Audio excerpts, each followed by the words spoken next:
नमस्कार, बहुत स्वागत है आपका डेली 24 भारत में। मैं हूं आपके साथ अनीता शर्मा और शुरुआत करते हैं देश दुनिया की बड़ी खबरों से। और बड़ी जानकारी निकलकर सामने आ रही कि होर्मुज खोलने की अमेरिकी डेडलाइन जो है आज खत्म है। रात 12 बजे तक ब्रिज पावर प्लांट तबाह करेंगे ट्रंप। इन्होंने बड़ा दावा किया है और इंफ्रास्ट्रक्चर को निशाना बनाया जाएगा। ट्रंप का बड़ा बयान निकलकर सामने आया है। अमेरिकी राष्ट्रपति डोनाल्ड ट्रंप ने ईरान को होर्मुज स्ट्रेट खोलने के लिए समय दिया था, जो आज खत्म हो रहा है। ट्रंप पहले ही चेतावनी दे चुके हैं कि अगर ईरान ने रास्ता नहीं खोला तो उसके पावर प्लांट, पुल और अन्य जरूरी इंफ्रास्ट्रक्चर को निशाना बनाया जाएगा।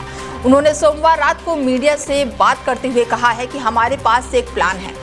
हर ब्रिज ईरान में मंगलवार रात 12 बजे तक तबाह कर दिया जाएगा और हर पावर प्लांट बिजनेस से बाहर हो जाएगा और ये कभी इस्तेमाल करने लायक नहीं बचेगा। उन्होंने आगे कहा है कि ये 4 घंटे के अंदर हो सकता है अगर हम चाहें। हम नहीं चाहते हैं कि ऐसा हो, लेकिन पूरा देश एक रात में खत्म हो सकता है।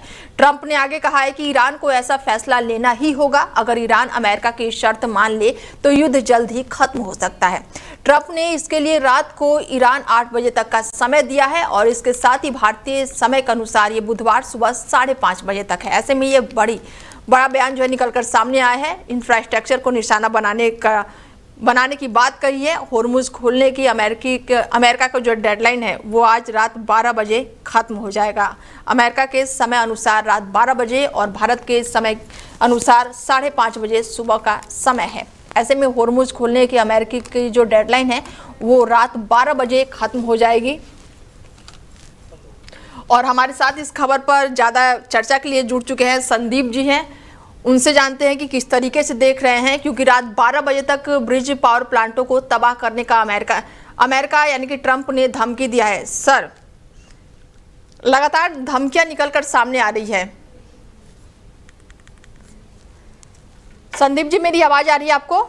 अनिता जी, मैं आपको सुन पा रहा हूँ। देखिए, जिस तरीके से ईरान और अमेरिका के बीच अब पूरी तरीके से थम गई है, कहीं न कहीं अमेरिका भी अब ईरान को बर्बाद कर देना चाहता है, क्योंकि पिछले कुछ समय में अमेरिका को भी बड़े झटके लगे हैं। जिस तरीके से अमेरिका ने अपने जो ब्लैक हॉक हेलीकॉप्टर है उनको भी खोया है और उनके कई फाइटर प्लेन ईरान ने मार गिराए हैं। हालांकि अपने जो पायलट है उनको रेस्क्यू करने में, बचाने में अमेरिका कामयाब रहा है, लेकिन अब ये लड़ाई कहीं न कहीं एक खतरनाक मोड़ लेती नजर आ रही है। जिस तरीके से ईरान ने भी कई ऐसे उस पर ठिकाने, कई कंपनियों पर निशाना लगाया है, चाहे वो गूगल की बात कर लीजिए या दूसरी सॉफ्टवेयर कंपनी बात कर लीजिए जो गल्फ कंट्रीज में है। तो अब अमेरिका भी बड़े आक्रामक मूड में है और अमेरिका पूरे तरीके से तबाह कर देना चाहता है। आपने देखा होगा जो ईरान की मिसाइल भंडार थी उसके ऊपर भी इन्होंने कल रात में एक जबरदस्त हमला किया है, तो वहां पर भी भयंकर स्थिति है। तो अभी देखना है आगे कि किस तरीके से कहां के पॉइंट्स को अमेरिका टारगेट करके ईरान की कमर तोड़ने की कोशिश करता है, क्योंकि अब पूरे तरीके से अमेरिका ठान चुका है कि इस युद्ध को अब अंतिम दौर में प्रवेश हो चुका है और हमें यहाँ पर ईरान को पूरे तरीके से घेर लेना है। बिल्कुल बिल्कुल सर, ट्रंप जो है वो बिल्कुल ही आर पार के मूड में नजर आ रहे हैं। कह रहे हैं कि 4 घंटे में हम युद्ध को खत्म कर देंगे, पावर प्लांट को भी तबाह करेंगे। तो यानी कि आज रात 12 बजे के बाद क्या अगली सुबह बिल्कुल तबाही वाली होगी? बिल्कुल बिल्कुल अनिता जी, इस चीज से अब इनकार नहीं किया जा सकता, क्योंकि अमेरिका अब इस युद्ध को लंबा लेकर नहीं जाना चाहता और अमेरिका को लग चुका है कि जितना लंबा युद्ध चलेगा उससे ट्रंप की छवि भी लगातार डाउन हो रही है, अमेरिका की छवि भी डाउन हो रही है, क्योंकि पूरी दुनिया में ये चर्चा होने लगी है कि ईरान एक ऐसा देश है जो अमेरिका के कंट्रोल में नहीं आ रहा है। तो ऐसे में मुझे लगता है कोई ना कोई बड़ा प्रहार इस टाइम अमेरिका ईरान पर कर सकता है। बिल्कुल, ऐसे में तो ईरान भी चुप नहीं बैठेगा, क्योंकि पिछले 1 महीने से ज्यादा ईरान जो है पूरी तरह से अमेरिका को मुंह तोड़ जवाब दे रहा है। तो यानी कि तैयारी तो पूरी तरह से ईरान ने भी कर रखी होगी। ईरान की तैयारियों का जायजा आप इस तरीके से ले सकते हैं कि ईरान कोई भी ऐसा अटैक नहीं कर सकता कि उसके फाइटर प्लेन कहीं जाकर के कोई बम गिरा दे या कुछ। हम ईरान के पास केवल और केवल एक हथियार है। अमेरिका भी उस चीज को समझ चुका है, इजराइल भी समझ चुका है। केवल वो मिसाइल मार सकता है, तो उसकी मिसाइल को कैसे रोकथाम करनी है और कैसे उसके मिसाइल के भंडार पर अटैक करना है, मुझे लगता है अमेरिका उन चीजों को चिन्हित कर चुका है कि कहां से वो अपनी मिसाइल लॉन्च कर रहा है और अमेरिका के जो गल्फ कंट्रीज में ठिकाने हैं या जो गल्फ कंट्रीज है उन पर जहां से वो आक्रमण कर रहा है।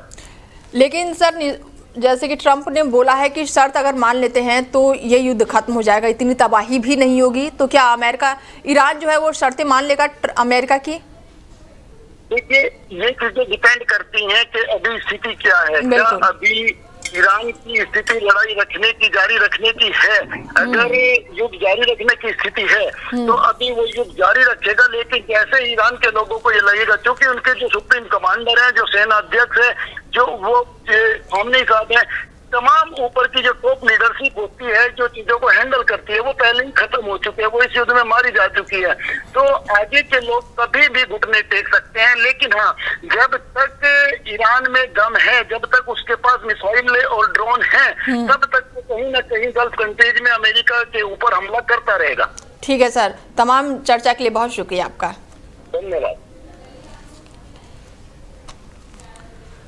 बता दें कि ट्रंप के बड़ी धमकी निकलकर सामने आई है, इंफ्रास्ट्रक्चर को निशाना बनाया जाएगा और ऐसे में होर्मुज खोलने की अमेरिका की जो डेडलाइन है आज रात 12 बजे तक खत्म हो जाएगी।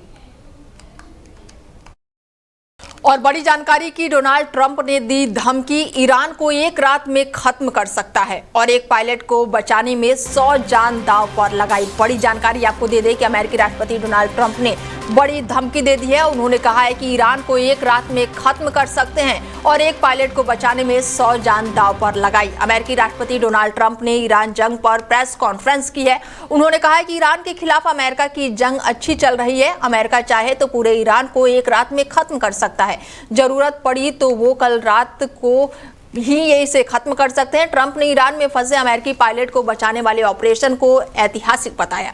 उन्होंने कहा कि मैंने अमेरिकी सेना को आदेश दिया था कि हमारे बहादुर सैनिकों को सुरक्षित घर लाया जाए, जो भी जरूरी हो वो किया जाएगा। उन्होंने कहा कि ये बहुत ही जोखिम भरा फैसला था, क्योंकि हमें 1 या 2 पायलट को निकालने के लिए 100 जान को दांव पर लगा दिया था। ट्रंप ने इसे हाल ही में दशकों में सबसे खतरनाक ऑपरेशनों में से एक बताया।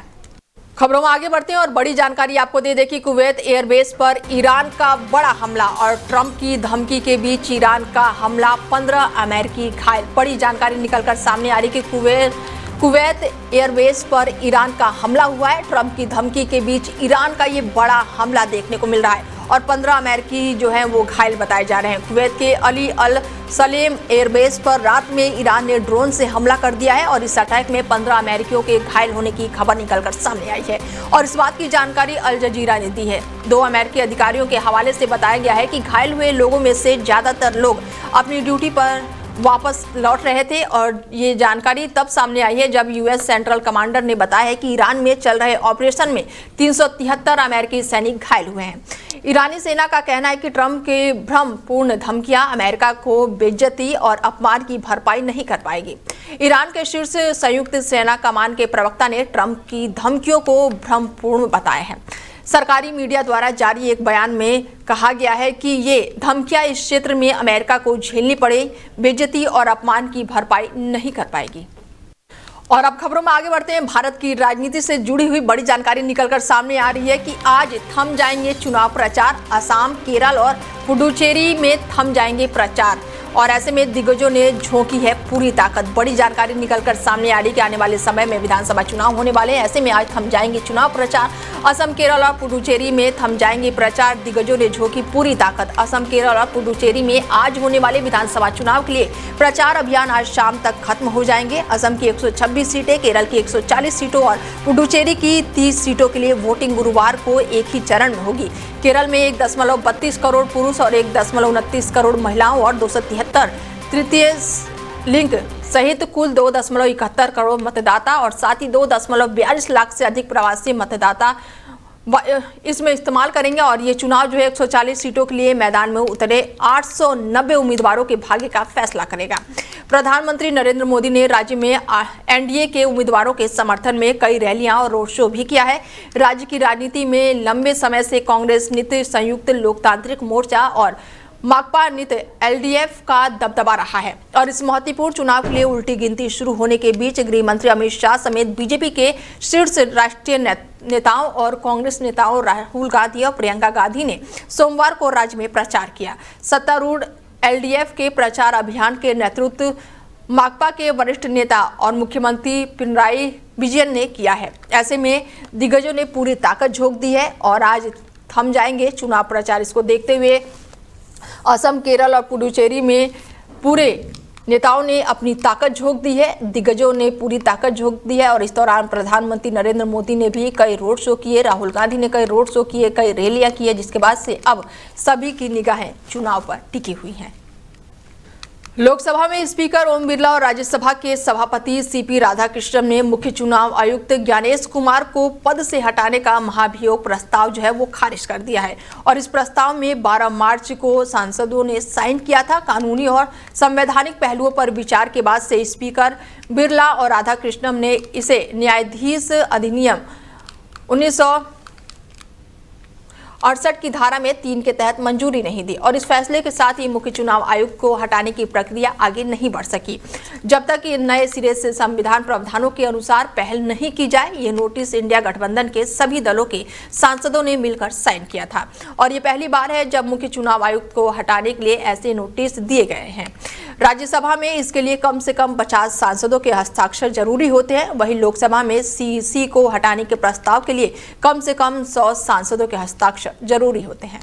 बांग्लादेश के विदेश मंत्री खलीलुर रहमान अपनी पहली उच्च स्तरीय यात्रा पर दिल्ली पहुंच रहे हैं। रहमान का ये तीन दिनों का आधिकारिक दौरा है और आने वाले समय में प्रधानमंत्री तारिक रहमान की संभावित भारत यात्रा के लिए एजेंडा तय करने वाला माना जा रहा है।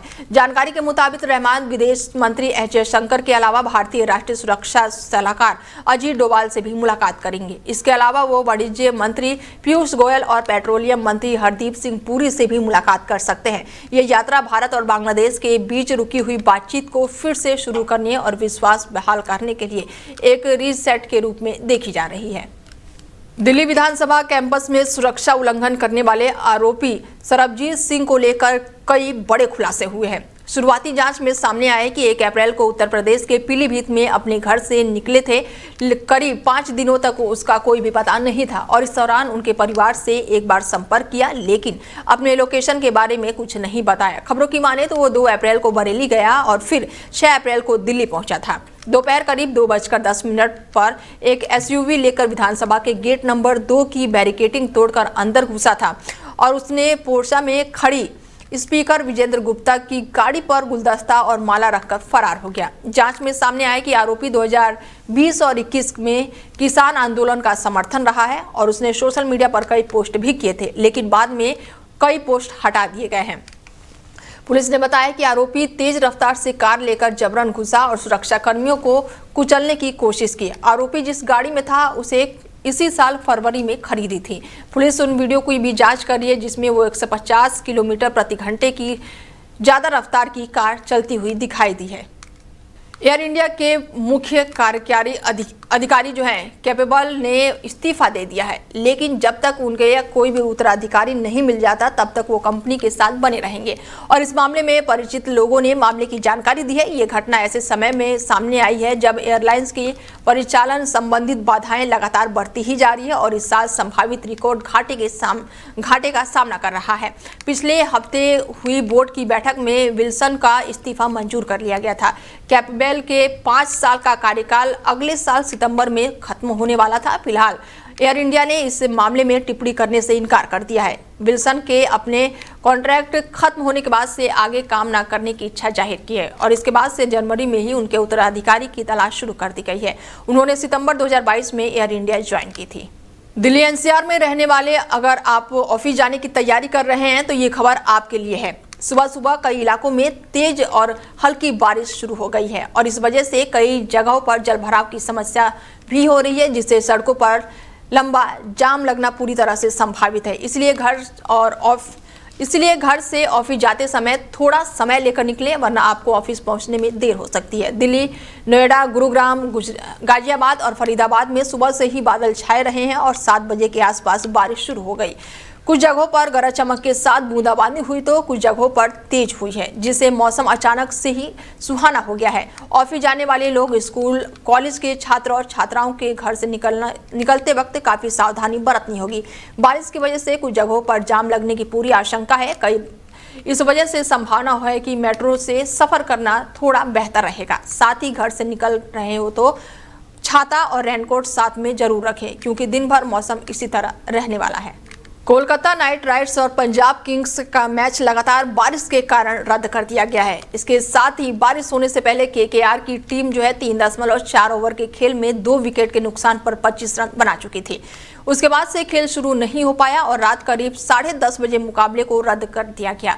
कोलकाता में पहले से बारिश की संभावना थी। ऐसे में टॉस जीतकर पहले बल्लेबाजी करने का फैसला भी काफी चौंकाने वाला रहा। बड़े बड़े दिग्गजों ने भी इस फैसले की जमकर आलोचना की। केकेआर की मुश्किलें तब और बढ़ गई जब बैटलैंड ने कहा है कि ओवर में फिन एल और कैमरून ग्रीन को चलता किया है। कोलकाता और पंजाब के बीच 5-5 ओवर के मैच के लिए रात 11:14 का कट ऑफ टाइम रखा गया था। अगर 5-5 ओवर का मैच होता तो कोलकाता टीम को बल्लेबाजी में सिर्फ 8 गेंद ही मिलती। केकेआर 3.4 ओवर के खेल में सिर्फ 25 रन ही बना पाई। बहुत कोशिशों के बाद कोलकाता ज्यादा से ज्यादा 50 रन तक ही पहुंच पाती। जाहिर तौर पर है कि मैच दोबारा शुरू होने पर पंजाब के पास बहुत बड़ा एडवांटेज था। ऐसे में मैच से रद्द होने पर पॉइंट्स टेबल पर कोलकाता नाइट राइडर्स के अंकों का खाता खुल गया था और 1 अंक मिलने के केकेआर की टीम जो है 8वें स्थान पर आ गई। वहीं 1 अंक मिलने पर पंजाब किंग को अब 5 पॉइंट हो गए हैं और वो टेबल के टॉप पर पहुंच गई है। फिलहाल बुलेटिन में मेरे साथ इतना ही। दीजिए इजाजत। नमस्कार।